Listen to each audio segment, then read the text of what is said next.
कभी सोचा है कि आपका टोस्टर आपसे आपका बैंक पासवर्ड मांग रहा हो? हाँ, सुनने में थोड़ा अजीब लगता है, बिल्कुल। लेकिन जिस दुनिया में हम आज रह रहे हैं, जहां अरबों डिवाइस इंटरनेट से जुड़े हैं, ये मजाक एक बहुत ही गंभीर सच्चाई बन सकता है।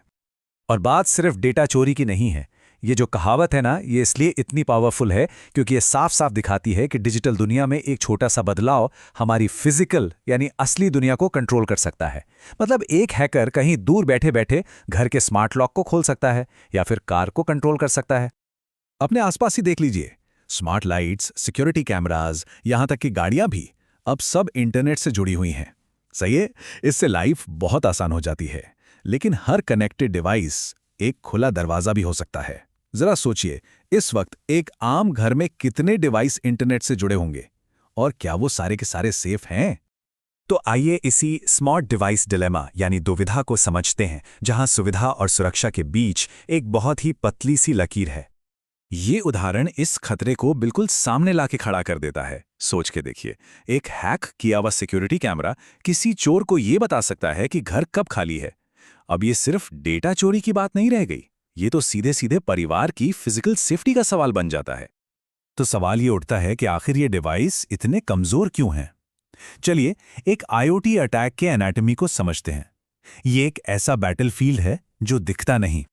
इस डायग्राम पर नजर डालिए। ये आईओटी सिक्योरिटी के डबल चैलेंज को दिखाता है। एक तरफ है हेटेरोजिनिटी जैसी चुनौतियां। इसका सीधा मतलब है कि हर डिवाइस अलग अलग तरह का है, जिससे सिक्योरिटी को स्टैंडर्डाइज करना यानी सबके लिए एक जैसा बनाना बहुत मुश्किल हो जाता है। और दूसरी तरफ है लैक ऑफ ह्यूमन एडमिनिस्ट्रेशन जैसी अनोखी प्रॉब्लम। मतलब इन डिवाइसों को एक बार लगा दिया तो सालों तक उन्हें कोई देखता भी नहीं। इसे ऐसे समझते हैं, एक तरफ है लैपटॉप जिसे रोज चार्ज करना है, अपडेट करना है, उसकी देखभाल करनी है। और दूसरी तरफ एक स्मार्ट लाइट बल्ब, वो बस सालों साल चलता रहता है बिना किसी देखरेख के, बहुत ही कम पावर और मेमोरी के साथ। अपडेट्स वो तो शायद ही कभी आते होंगे। और यही है सबसे बड़ा फर्क। और यहीं से असली डिलेमा शुरू होता है।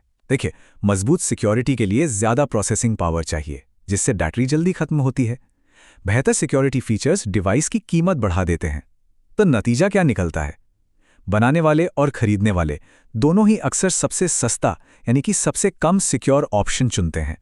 और दूसरी टेक प्रॉब्लम से अलग, आईओटी सिक्योरिटी का सामना एक इंटेलिजेंट एडवर्सरी से होता है, यानी एक इंसानी अटैकर जो जानबूझकर सिर्फ बस एक कमजोरी ढूंढ रहा है। ये बिल्कुल शतरंज के खेल जैसा है। सिक्योरिटी टीम को हर दरवाज़ा, हर खिड़की बंद करनी है, हर पॉसिबल अटैक के बारे में सोचना है, जबकि अटैकर यानी वो इंटेलिजेंट एडवर्सरी, उसे तो बस एक खुली हुई खिड़की या एक गलत चाल की तलाश है। तो फिर इस डिजिटल किले को बनाएं कैसे? जवाब डिवाइस की बुनियाद में ही छिपा है। चलिए एक सिक्योर ऑपरेटिंग सिस्टम या ओएस के ब्लूप्रिंट को समझते हैं। इस पूरे एनालिसिस का सबसे इंपॉर्टेंट पॉइंट शायद यही है। असली सिक्योरिटी कोई ऐप नहीं है जिसे बाद में इंस्टॉल कर लिया। इसे तो डिवाइस की बुनियाद यानी उसके ऑपरेटिंग सिस्टम के अंदर ही बनाना पड़ता है। पहला प्रिंसिपल है आइसोलेशन ऑफ रिसोर्सेस, मतलब अलग थलग करना। इसे एक जहाज की तरह सोचिए जिसमें पानी प्रूफ कंपार्टमेंट्स होते हैं। अगर एक कंपार्टमेंट में छेद हो भी जाए तो पानी पूरे जहाज में नहीं फैलता। बिल्कुल वैसे ही ओएस के अंदर अलग अलग सील्ड हिस्से होते हैं। अगर एक हिस्से में कोई वायरस आ भी गया तो वो पासवर्ड्स जैसे जरूरी हिस्सों तक नहीं पहुंच सकता। ये एम्बेड ओएस का आर्किटेक्चर है।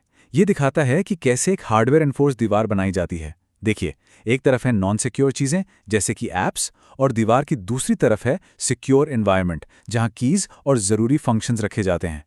ये दीवार पक्का करती है कि अगर किसी ऐप में कोई गड़बड़ हो भी गई तो वो जरूरी जानकारी तक कभी भी नहीं पहुंच सकती।